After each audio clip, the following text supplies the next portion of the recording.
নমস্কার বন্ধুরা, সর্বাণী রান্নাঘরে আপনাদের সবাইকে স্বাগত জানাই। বন্ধুরা, আজকে আমি বাগান থেকে একটা টাটকা ফুলকপি তুলে নিয়ে এসেছি। আর আজকে ভাবছি ফুলকপির এই টাটকা পাতা দিয়ে আপনাদের সঙ্গে শেয়ার করব ভীষণ সুস্বাদু একটা রেসিপি, যেটা গরম ভাতের সঙ্গে খেতে দারুণ লাগবে। আশা করি বন্ধুরা আজকের রেসিপি আপনাদের ভীষণই ভালো লাগবে। তাহলে চলুন আর দেরি না করে মূল রেসিপিতে যাওয়া যাক। রেসিপিটা বানানোর জন্য এখানে আমি ফুলকপির নরম পাতাগুলো তুলে নেব। এইভাবে নরম পাতাগুলো ভেঙে নেওয়ার পর পাতার যে এই ডাঁটার অংশটা এটা বাদ দিয়ে আমি পাতাগুলো কেটে নেব। তো দেখুন বন্ধুরা, আমি ডাঁটা থেকে এইভাবে পাতাগুলো আলাদা করে নিয়েছি। এই পাতাগুলো এখন আমি ঝিরিঝিরি করে কেটে নেব। আর এই ডাঁটাগুলো আমি ফেলবো না, এইগুলো দিয়েও আমি একটা রেসিপি বানিয়ে নেব। তো দেখুন বন্ধুরা, এখানে আমি পাতাগুলোকে এইভাবে ঝিরিঝিরি করে কেটে নিয়েছি। এখন এই পাতাগুলোকে আমি পরিষ্কার করে ধুয়ে জলে ভাপিয়ে নেব। তাহলে বন্ধুরা দেখতেই পেলেন, যদি ফুলকপি টাটকা হয় তাহলে তার কোনো অংশ বাদ যায় না। এখানে ফুলকপি দিয়েও একটা রেসিপি হয়ে যাবে, আর ডাঁটাগুলো দিয়েও একটা তৈরি হয়ে যাবে রেসিপি। আর এখানে পাতাগুলো, এইগুলো দিয়েও একটা সুন্দর রেসিপি আজকে আমি বানাবো। এদিকে ওই ফুলকপির পাতার সঙ্গে দেওয়ার জন্য আরও কিছু সবজি নিয়েছি কুমড়ো, আলু আর বেগুন।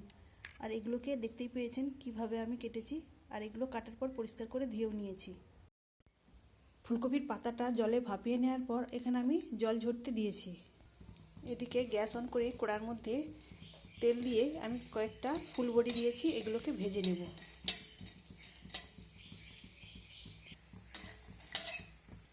বড়িটা ভাজা হয়ে গেছে, এবার এই বড়িটাকে তুলে নেব। এখন কড়াতে ওই তেলের মধ্যে একটা শুকনো লঙ্কা আর কিছুটা পাঁচফোড়ন দিলাম। ফোড়নে এটা সুন্দরভাবে ভাজা হয়ে গেলে একটা গন্ধ বের হবে। তো ফোড়নের খুব সুন্দর একটা গন্ধ বের হয়েছে। এখন আমি এর মধ্যে দিয়ে দেব কেটে রাখা সমস্ত সবজিগুলোকে নাড়াচাড়া করে আমি ভেজে নেব। সবজির মধ্যে এখন আমি অল্প একটু হলুদের গুঁড়ো আর সামান্য লবণ দিলাম। হলুদ আর লবণের দিয়ে আমি এইভাবে নেড়ে চেড়ে ভেজে নেব। এদিকে আমি যে পাতাগুলো জল ঝরিয়ে দিয়েছিলাম, এটা থেকে আমি জলটা নিংড়ে নেব। এখানে আমি পাতাগুলো থেকে জলটা সুন্দর করে নিংড়ে নিয়েছি। এদিকে সবজিগুলো আমি নাড়াচাড়া করে প্রায় মিনিট খানেক ভেজে নিয়েছি। এখন আমি এর মধ্যে অল্প একটু লঙ্কার গুঁড়ো দেব। লঙ্কার গুঁড়োটা দিয়ে একটু নাড়াচাড়া করে নেব। এবার ফুলকপির পাতাগুলো দিয়ে দেবো।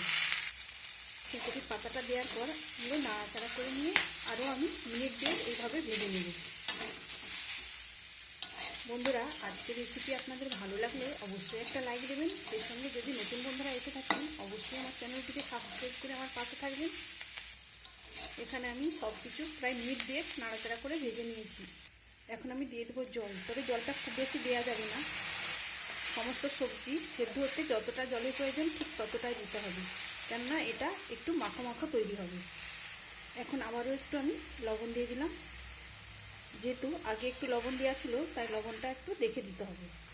এখন আমি মিনিট 3-4 জন্য ঢেকে দেবো আর গ্যাসের ফ্লেমটাকে মিডিয়ামে করে দেবো। বন্ধুরা, আমি ভেজে রাখা বড়িটা দিতে ভুলে গিয়েছিলাম, এখন দিয়ে দিলাম।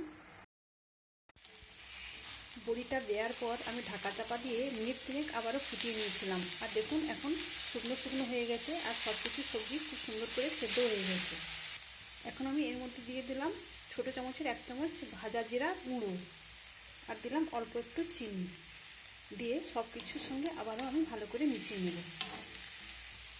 বন্ধুরা, আজকে আমি এটা নিরামিষভাবে বানাচ্ছি, আপনারা চাইলে কিন্তু পেঁয়াজও দিতে পারেন। তবে এই রান্নাটা এইভাবে শুকনোভাবেই করতে হবে, তাহলে বেশি খেতে ভালো লাগবে।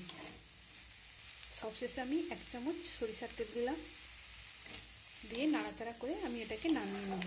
তাহলে বন্ধুরা, আজকে রেসিপি আপনাদের কেমন লাগলো অবশ্যই কমেন্ট করে জানাবেন। এবার এটাকে আমি নামিয়ে নেব। তাহলে বন্ধুরা, দেখতেই পেলেন ফেলে দেওয়া ফুলকপির পাতা দিয়ে কত সুন্দর একটা রেসিপি তৈরি হয়ে গেল। তাহলে আজকের মতো আসি, সবাই ভালো থাকবেন, সুস্থ থাকবেন, ধন্যবাদ।